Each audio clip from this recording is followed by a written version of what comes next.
مومن خان شیرینو۔ یہ صدیوں پہلے کی بات ہے۔ کہتے ہیں روہستان کے ایک گاؤں میں دو بڑے خان رہا کرتے تھے۔ یہ دونوں حقیقی بھائی تھے۔ بڑا بھائی قبیلے کا سردار تھا، اس کے 7 بیٹے تھے۔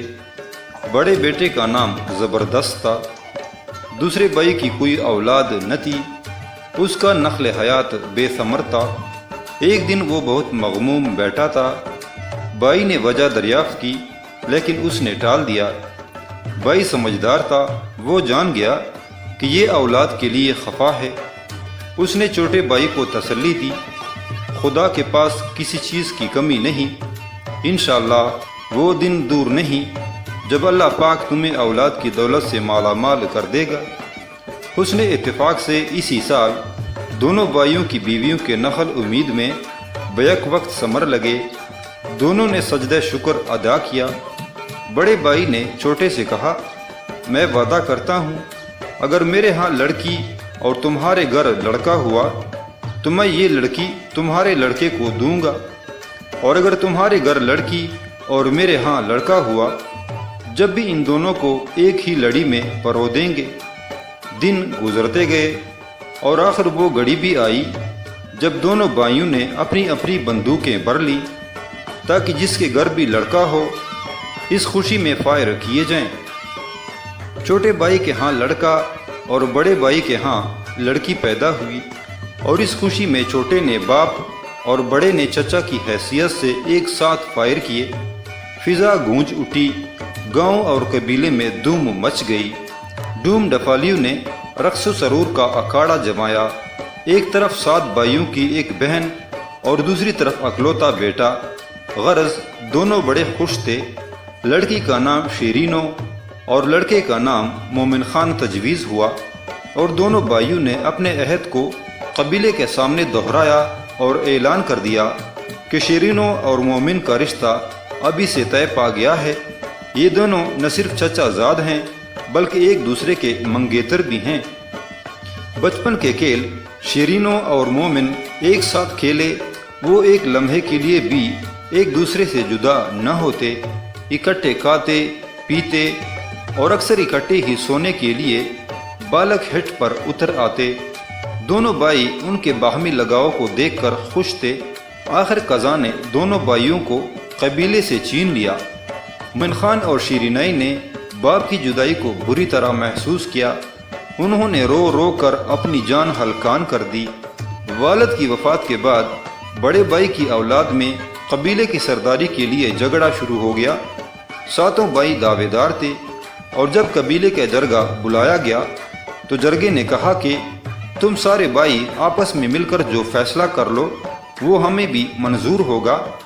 مومن خان نے بھی جرگے کے سامنے اپنا دعویٰ پیش کیا کہ میرا چچا بڑا سردار تھا، اس کے بعد قبیلے کی سرداری میرے باپ کے حصے میں آئی، اور اس لحاظ سے اپنے باپ کے منصب کا میں بھی حقدار ہوں۔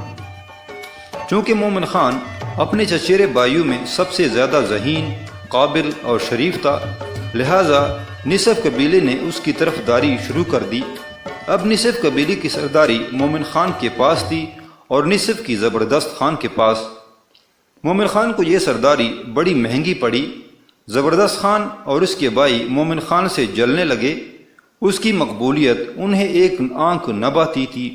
مومن خان تو صاف دل تھا، اس نے بھائیوں کو اس بے اعتنائی کی پرواہ نہ کی، لیکن اس کی ماں نے ایک دن اسے سمجھایا، بیٹا مومن، تربوروں کے دلوں میں سوائے کینے اور دشمنی کے اور کچھ نہیں ہے، وہ تمہاری راہ میں کانٹے بو رہے ہیں۔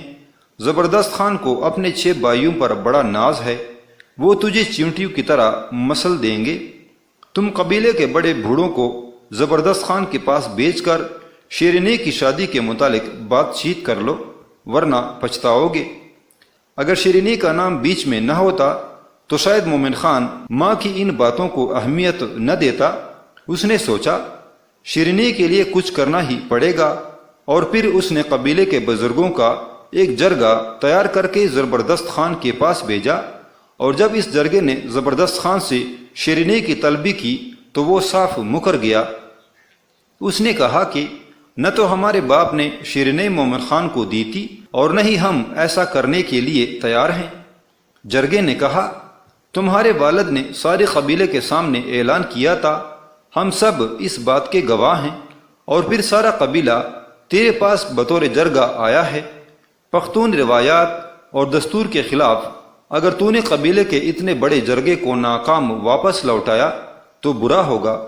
زبردست خان نے حالات بگڑتے دیکھے تو کہا، میں اس شرط پر یہ رشتہ منظور کر سکتا ہوں کہ میرے باپ کی چاندی کی ڈھال جس کا وزن 1 من ہے اور ہمارے ورثے میں چلی آ رہی ہے، اس قسم کی 12 ڈھالیں یعنی 12 من چاندی مومن خان مہیا کرے۔ اور جب جرگے نے یہ شرط منظور کر لی تو زبردست خان کا منہ کھلا رہ گیا۔ اس کا خیال تھا کہ جرگہ اتنی کڑی شرط قبول نہیں کرے گا، نہ 9 من تیل ہوگا، نہ رادہ ناچے گی۔ لیکن اب وہ مجبور تھا۔ پٹھان جب ایک دفعہ وعدہ کر لے تو پھر اس سے نہیں پھرتا۔ بہرحال اس نے جرگے کو خوشی خوشی رخصت کیا، اور جب قبیلے کے بزرگوں نے مومن خان کو اپنے فیصلے سے آگاہ کیا تو اس کا چہرہ غصے سے لال ہو گیا۔ باپ نے شیرینیں مفت دی تھی اور لڑکے بہن کو فروخت کرنا چاہتے ہیں، افسوس ہے ان کی غیرت پر۔ اس نے دل ہی دل میں کہا، لیکن میں 12 من چاندی کہاں سے لاؤں گا؟ اس کا مطلب ہے کہ اپنے وطن، اپنے ملک اور اپنے قبیلے کو چھوڑ کر ہندوستان چلا جاؤں، وہاں نوکری کروں اور شیرینیں کو حاصل کرنے کے لیے 12 من چاندی پیدا کروں۔ لیکن کچھ بھی ہو اب تو جانا ہی پڑے گا، اس نے فیصلہ کن انداز میں کہا۔ مومن خان سفر کی تیاری کرنے لگا۔ کسی نے شیرینیں کو خبر کر دی۔ دنیا اس پر تاریک ہو گئی۔ وہ بائیوں سے چوری مومن خان کے ہاں گئی۔ اے میرے سرتاج، تو سفر کے لیے کمر باندھ رہا ہے، تم نے موزے چڑھا لیے ہیں، لیکن یہ پھول و برا باغ کسے سونپے جا رہے ہو؟ کہیں خزاں کے منحوس جونکے اسے تاراج نہ کر دیں۔ یہ باغ خدا کے حوالے ہے، وہی اس کا رکھوالا ہے۔ اگر خزاں نے اس باغ کو تاراج کرنے کی کوشش کی تو میں آ کر خزاں کے ہاتھ قلم کر دوں گا۔ شیرینیں، تمہارے بھائی نے تمہارے عوض 12 من چاندی مانگی ہے، اب میں ہندوستان سے یہ چاندی لا کر تجھے حاصل کروں گا۔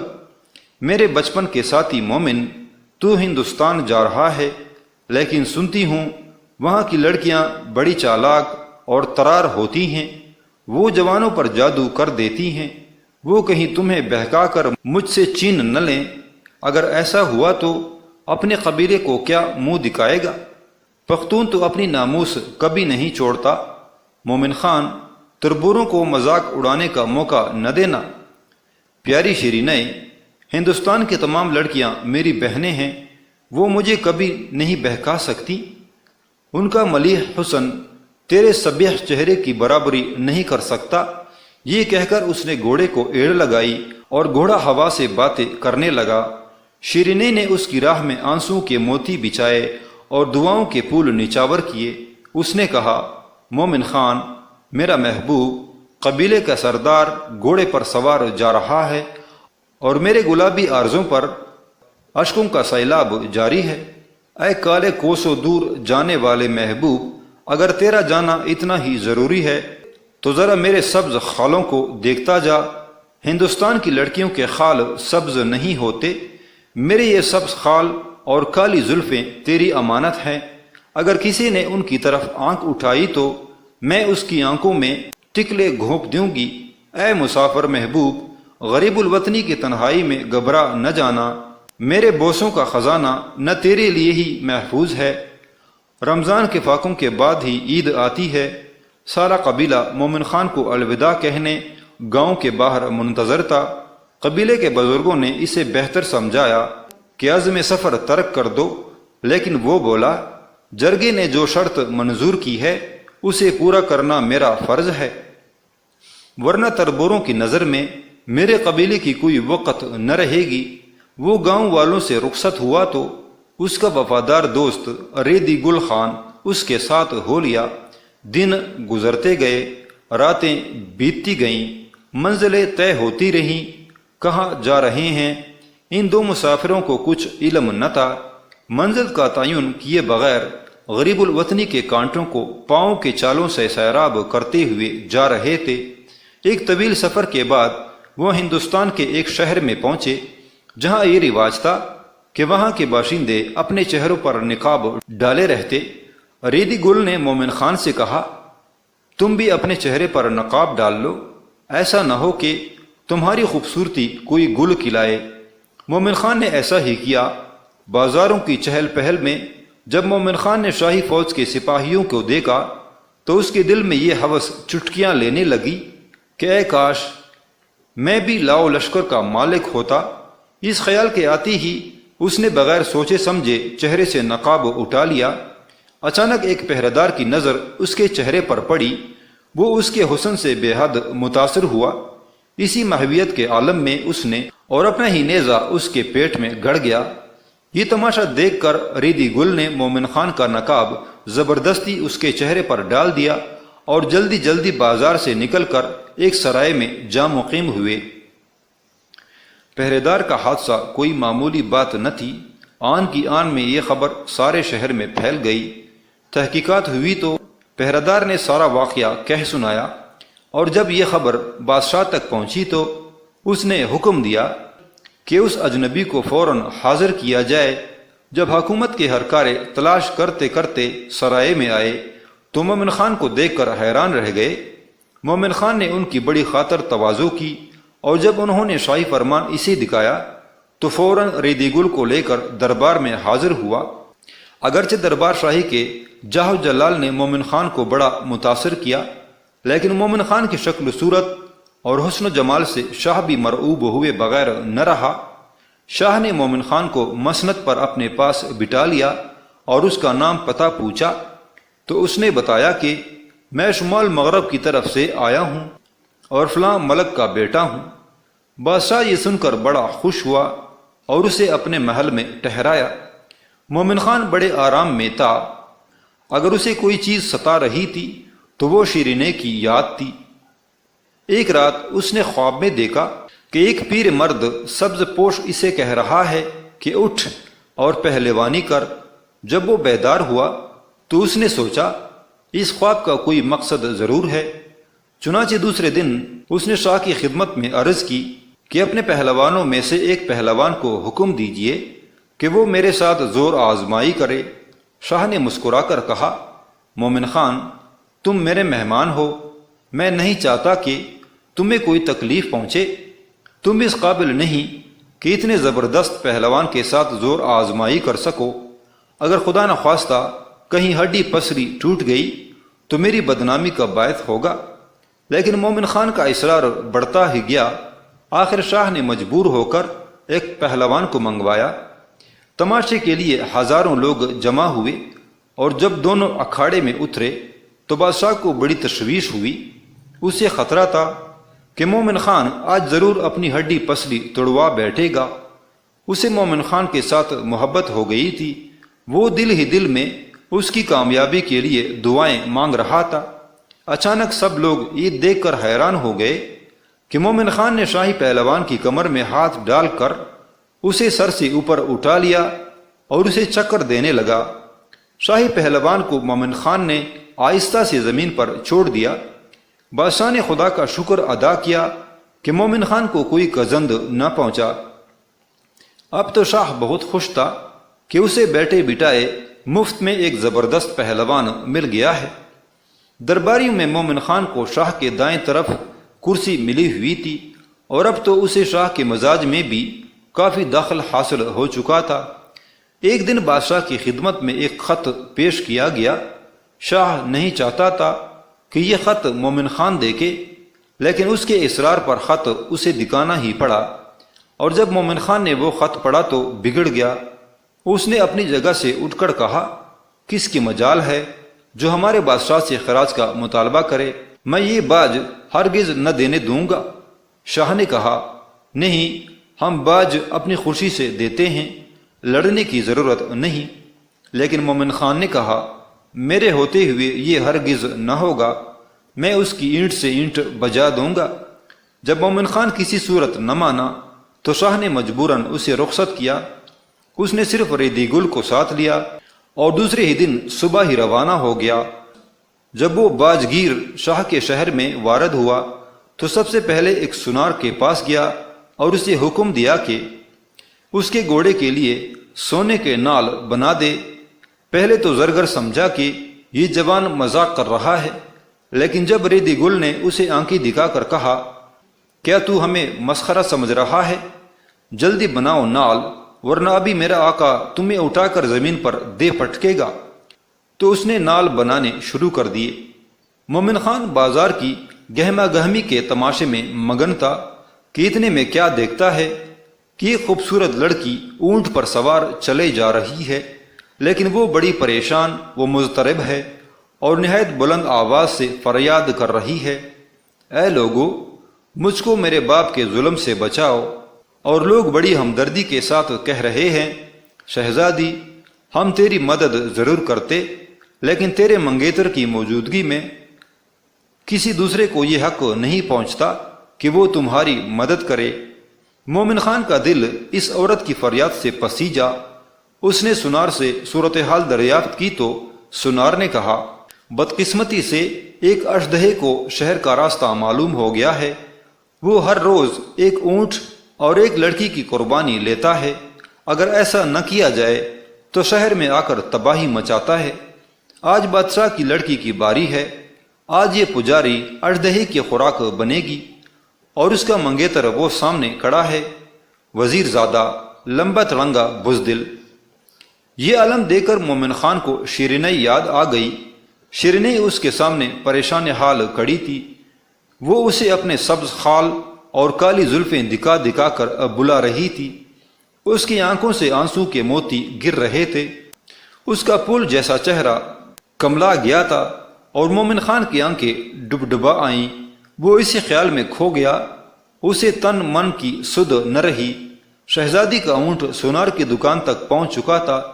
اس نے ایک بار پھر فریاد کی اور مومن خان کی محویت کا طلسم ٹوٹ گیا اور سامنے کڑی ہوئی شیرینیں اس کی ڈبڈبائی ہوئی آنکھوں میں تحلیل ہو گئی، میں اسے بچاؤں گا۔ یہ بھی آخر شیرینی کی طرح ایک بے بس عورت ہے۔ یہ کہتے ہوئے مومن خان اونٹ کے پیچھے پیچھے ہو لیا۔ شہر سے باہر پہنچ کر ساربان نے اونٹ کی مہار چھوڑ دی اور واپس لوٹ آیا۔ اب مومن خان نے آگے بڑھ کر اونٹ کی مہار پکڑ لی۔ شہزادی نے سوچا شاید اژدہا اپنا روپ بدل کر آیا ہے۔ اس نے ایک چیخ ماری اور بے ہوش ہو کر اونٹ سے نیچے گر پڑی۔ جب اسے ذرا ہوش آیا تو اس نے بدستور مومن خان کو کھڑا پایا۔ اسے ذرا تسلی ہوئی۔ مومن خان نے شہزادی سے کہا، خاتون، گھبراؤ نہیں، میں تمہیں بچانے آیا ہوں۔ اب اژدہا نہیں نگل سکتا۔ تم سامنے چشمے کے کنارے درختوں کے جھنڈ میں چھپ کر بیٹھ جاؤ، میں یہاں اژدہے کا انتظار کروں گا۔ اگر مجھے نیند آ گئی تو جگا دینا۔ مومن خان ایک چٹان کے ساتھ ٹیک لگا کر بیٹھ رہا۔ شہزادی کے دل میں مومن خان کے لیے پیار کے جذبات جنم لینا شروع کیا۔ کتنا خوبصورت ہے یہ جوان، کتنا بہادر ہے، کتنا نڈر ہے، موت کے منہ میں بھی آرام سے سو رہا ہے۔ اس کے لیے پتھروں کا سرہانا نہیں چاہیے۔ وہ اٹھی، آخر میں کب اس کے کام آؤں گی؟ یہ سوچ کر اس نے مومن خان کا سر اپنی ریشمی رانوں پر رکھ لیا۔ اتنے میں سرسراہٹ سی شروع ہوئی اور ایک عظیم اژدہا دور سے رینگتا ہوا دکھائی دیا۔ اس اژدہے کو دیکھتے ہی شہزادی کا خون خشک ہو گیا۔ آواز اس کے حلق میں اٹک گئی۔ دہشت نے اس کے قوا پر غلبہ حاصل کر لیا۔ وہ پتھر کی مانند جامد و ساخت ہو گئی، لیکن آنکھوں نے اس کا ساتھ دیا۔ ٹپ ٹپ آنسو کے قطرے مومن خان کے رخساروں پر گرے۔ اس نے آنکھیں کھولی اور اپنے سر کو شہزادی کے رانوں پر پا کر بڑا غصہ آیا، لیکن اژدہا کو دیکھ کر وہ بڑی پھرتی سے اٹھا۔ تھوڑی دور جا کر اس نے تلوار کو اپنے پاؤں سے باندھا اور پھر اژدہا کے مقابلے میں ڈٹ گیا۔ اژدہا پنکارتا جاگ اڑاتا ہوا آ رہا تھا۔ جب وہ مومن خان پر حملہ آور ہوا تو اس نے اپنی ٹانگ اس کے منہ میں دے دی۔ اژدہا اس کی ٹانگ کو چبانا چاہتا تھا، لیکن تلوار اس کے منہ کو چیرتی جاتی تھی، یہاں تک کہ اژدہا دو ٹکڑے ہو کر ٹنڈا ہو گیا مومن خان کو کوئی گزند نہ پہنچا۔ اس نے شہزادی کو آواز دی اور جب وہ آئی تو اس نے اژدہے کو زمین پر ڈھیر پایا۔ مومن خان نے اژدہے کے سر سے پاؤں تک ایک لمبا تسمہ کاٹا اور شہزادی سے کہا، تم اونٹ پر سوار ہو کر اپنے گھر چلی جاؤ۔ اگر کسی نے پوچھا کہ اژدہے کو کس نے مارا ہے تو کہہ دینا جس کے پاس اس کا تسمہ ہے۔ یہ کہہ کر مومن خان سونار کی دکان پر نال بنوانے چلا گیا۔ شہزادی ایک ٹیلے پر بیٹھ کر انتظار کرنے لگی۔ اسے توقع تھی کہ محل سے کوئی نہ کوئی اس کی خبر کو آئے گا۔ شاہی محل میں شہزادی کے چلے جانے سے کوہرام برپا تھا۔ بادشاہ اور ملکہ نے شہزادی کے صف ماتم بچا رکھی تھی۔ انہیں یقین ہو چکا تھا کہ شہزادی اژدہے کی نظر ہو چکی ہوگی۔ ماں کی ممتا نے بے چین ہو کر ایک ملازم کو حکم دیا کہ اگر اژدہا چلا گیا ہو اور شہزادی کی کوئی نشانی وہاں رہ گئی ہو تو اسے جا کر لے آؤ۔ جب شاہی ملازم مقام معینہ پر پہنچا تو وہ شہزادی کو دیکھ کر حیران ہو گیا، لیکن اژدہے کو دیکھتی ہی بدحواس ہو کر بھاگ نکلا۔ شہزادی کو اس کی بزدلی پر بڑی ہنسی آئی۔ اس نے اسے آواز دی، او بزدل، یہ اژدہا نہیں، اس کی لاش ہے، واپس آؤ۔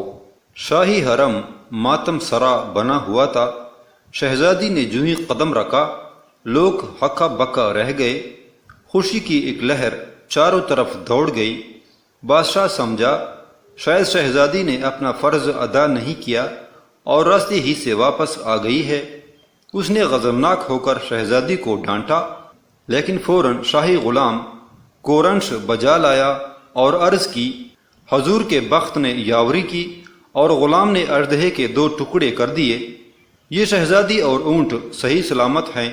شہزادی نے یہ جب سنا تو مارے غصے کے آپے سے باہر ہو گئی اور بلند آواز سے کہا، ابا حضور، اژدہے کو اس بزدل نے نہیں مارا بلکہ اس شخص نے مارا ہے جس کے پاس اس کا تسمہ ہے۔ بادشاہ کو پھر بھی تسلی نہ ہوئی۔ تم دونوں جھوٹ کہتے ہو، مجھے ثبوت چاہیے۔ وہ شخص کہاں ہے جس نے اژدہے کا کام تمام کیا؟ شہزادی نے کہا، وہ بہادر جس نے ہماری سلطنت کو اس بلا سے نجات دلائی، وہ سونار کی دکان پر ہے۔ جب مومن خان کو بادشاہ کے حضور پیش کیا گیا تو اس نے کہا، بادشاہ سلامت، اژدہے کو میں نے مار کر شہزادی کی جان بچائی ہے اور ثبوت میں یہ تسمہ حاضر ہے۔ بادشاہ نے ممنون نگاہوں سے مومن خان کی طرف دیکھا، کتنے بہادر ہو تم! اے نوجوان، کاش میری سلطنت میں بھی ایسے بہادر ہوتے۔ اب کسی دوسرے کو حق نہیں پہنچتا کہ وہ اس شہزادی کا ہاتھ پکڑ دے۔ میں اپنی لخت جگر اور نصف سلطنت تمہیں بخشتا ہوں۔ بادشاہ سلامت، میں آپ کی زیرہ نوازی کا شکریہ ادا کرتا ہوں۔ مجھے نہ تو شہزادی چاہیے اور نہ سلطنت، البتہ آپ اپنے پڑوس کے بادشاہ سے جو باج ہر سال وصول کرتے ہیں اسے معاف کر دیجئے، کیونکہ یہ باج ناجائز ہے۔ لیکن وہ باج تو ان پہلوانوں کی قیمت ہے جو ہم نے اسے دے رکھے ہیں۔ حضور، گستاخی معاف، ان پہلوانوں کو میں آزما چکا ہوں، انہیں پہلوان کہنا پہلوانی کی توہین ہے۔ اتنا اندازہ تو مجھے بھی ہو گیا ہے، کیونکہ اژدہے کی اس بلا سے وہ پہلوان بھی خلق خدا کو نجات نہ دلا سکے۔ فکر نہ کرو، تم ہمارے محسن ہو، تمہاری خاطر ہم یہ باج معاف کیے دیتے ہیں، لیکن شہزادی کو تمہیں قبول کرنا ہوگا۔ اور مومن خان نے مجبوراً اپنی رضامندی کا اظہار کر دیا۔ شادی کے بعد جب تخلیے میں دونوں اکٹھے ہوئے تو مومن خان نے کہا، شہزادی، میں دل کے ہاتھوں مجبور ہوں، میں تم سے محبت نہیں کر سکتا۔ میں شیرینی کے ساتھ وعدہ کر چکا ہوں اور مرد اپنے قول کا پابند ہوتا ہے۔ تم مجھے معاف کرنا، یہ تلوار تمہارے اور میرے درمیان منصب ہے۔ اگر میں کوئی دست درازی کروں تو تمہیں اختیار ہے کہ میرے ساتھ جو سلوک چاہو کرو، ورنہ یہی تلوار اژدہے کی طرح تمہارا کام بھی تمام کر سکتی ہے۔ میرے سرتاج، تمہارا کہنا میری سر آنکھوں پر، تمہاری خوشی میری خوشی ہے۔ اور پھر دوسرے دن مومن خان خراج شاہی کا معافی نامہ لے کر شہزادی کو لاتا چھوڑ گیا۔ گاؤں چھوڑنے کے بعد مومن خان کے تربوروں سے سارا قبیلہ منتصر ہو گیا تھا۔ انہوں نے زبردست خان کی زبردستی کے خلاف احتجاج کیا۔ زبردست اور اس کے بھائیوں نے قبیلے پر سختی شروع کر دی۔ وہ قبیلے کے بااثر لوگوں کی توہین کرتے، انہیں خاطر میں نہ لاتے، اور جب انہوں نے مومن خان کی ماں کو گھر سے نکال دیا اور مومن خان کی زمین اور گھر بار پر قبضہ جما لیا تو قبیلے میں ان کے خلاف بغاوت کے آثار پیدا ہو گئے۔ گاؤں کا ایک یتیم بچہ ماجتے جو مومن خان کی ماں کا لے پالک تھا، ایک اور گاؤں میں کسی خان کے ڈور ڈنگر چراتا تھا۔ ایک دن چرتے چرتے یہ ڈنگر زبردست خان کے کھیتوں میں جا نکلے۔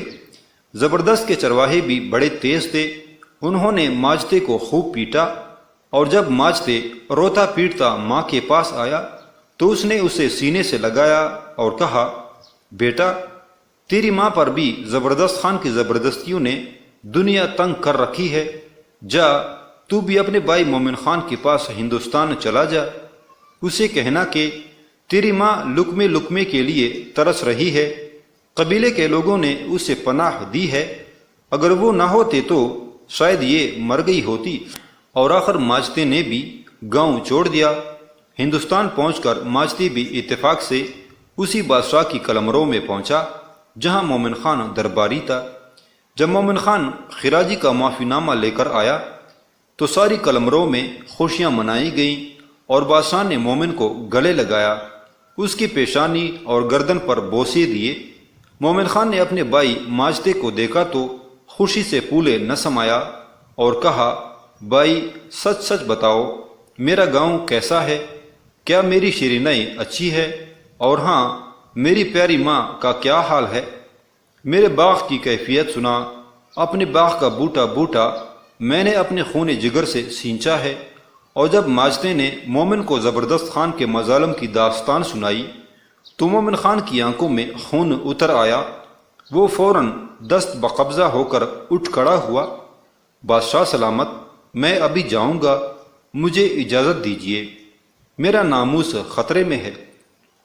بڑی خوشی سے جاؤ مومن خان، جتنی فوج ضرورت ہو اپنے ساتھ لے جاؤ، باقی کمک بھی بھیجی جائے گی۔ شکریہ بادشاہ سلامت، ہم 3 ہی کافی ہیں۔ تربونوں کی بساط ہی کیا ہے؟ بادشاہ نے خزانچی کو حکم دیا کہ 7 بوریاں سونے چاندی کی بھر کر مومن خان کے ساتھ بھیجی جائیں۔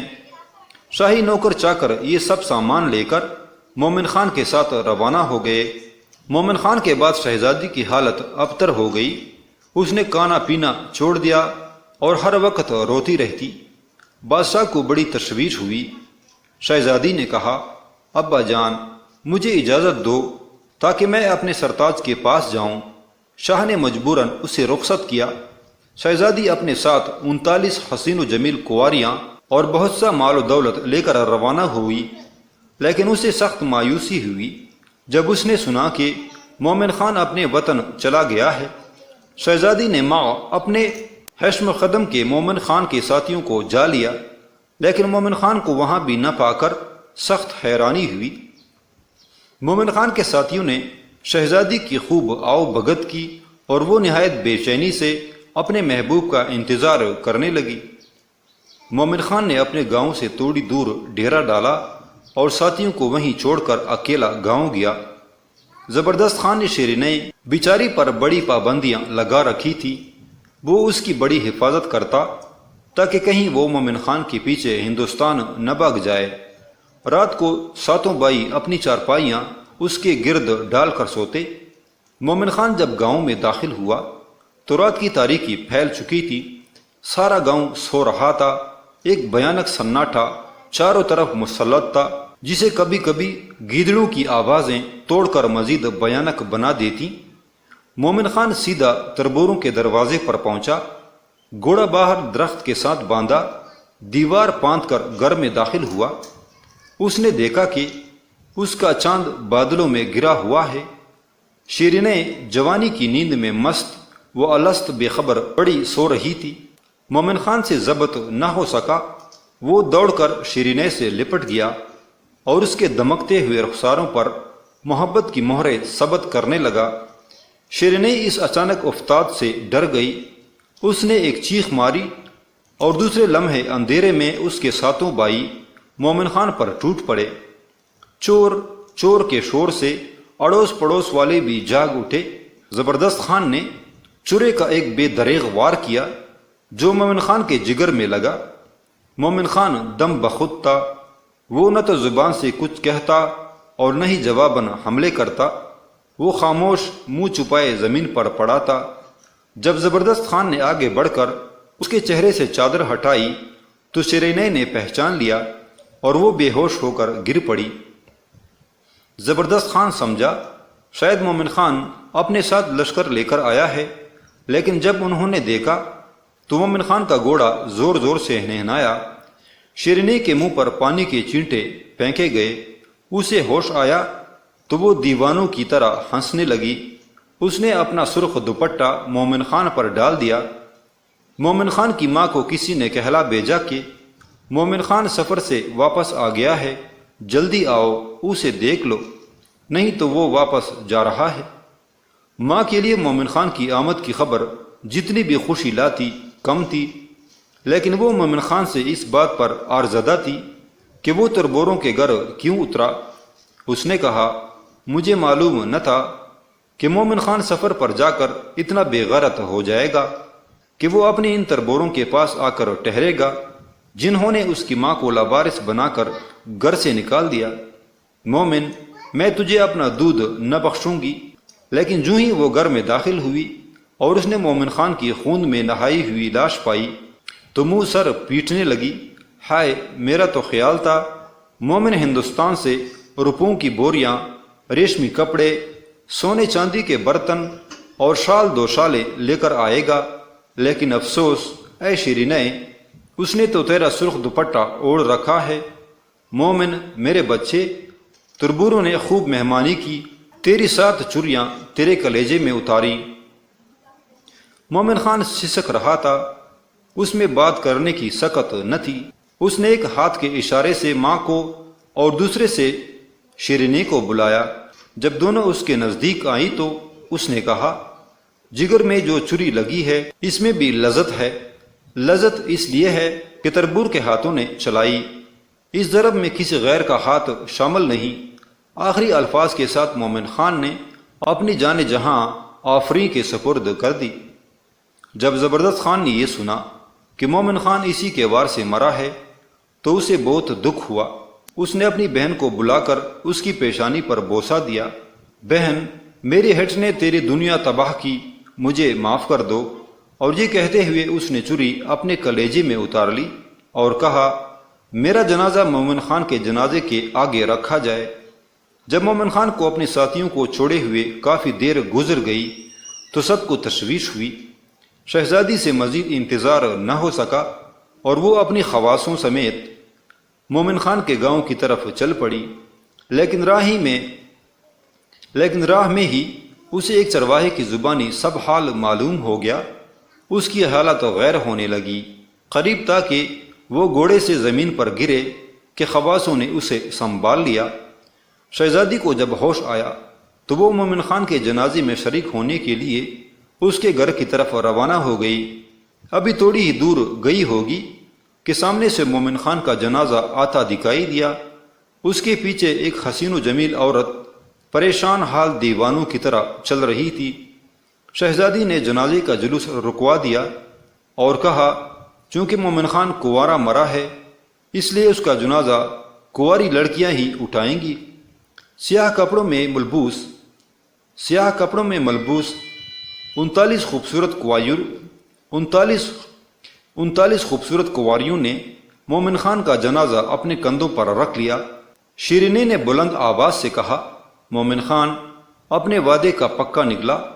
اسے ہندوستانی لڑکیوں کے خال اپنی طرف متوجہ نہ کر سکے، نہ ہی لمبی لمبی زلفیں اپنی زنجیروں میں جکڑ سکی۔ واقعی اس نے ہندوستان کی لڑکیوں کو اپنی بہنیں سمجھا اور پھر وہ شہزادی سے لپٹ گئی۔ دونوں کی کوکھ جل چکی تھی، دونوں کے باغ خزانے جلسا دیے تھے، دونوں کی دنیا ویران ہو چکی تھی، دونوں کے ارمان اور تمنائیں گائل چپوں کی طرح کرلا رہی تھی۔ جب مومن خان کو قبر میں اتارنے لگے تو شہزادی نے کہا اس کنوارے شہزادے کو قبر میں بھی کنواریاں ہی اتاریں گی، اور پھر شہزادی اور شیرینہ نے اسے قبر میں اتارا۔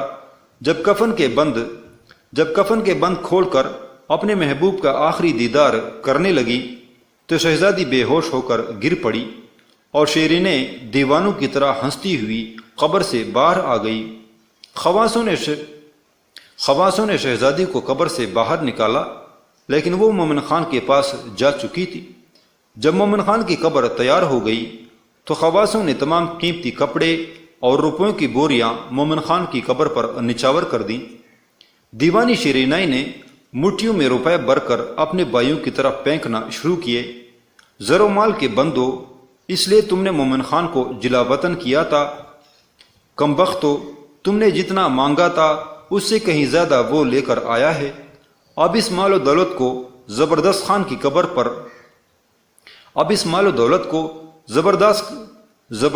کی قبر میں بھر دو۔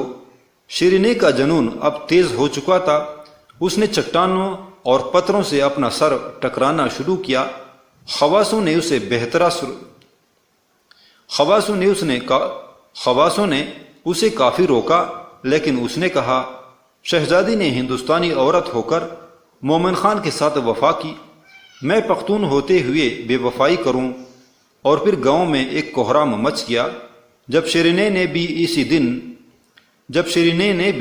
اسی دن غروب آفتاب سے پہلے جان دے دی۔ درمیان میں مومن خان کی قبر اور اس کے دائیں بائیں دو کنواری شہزادیوں کی قبریں آج بھی اس محبت کے افسانے کی یاد دلاتی ہیں۔ ختم شد۔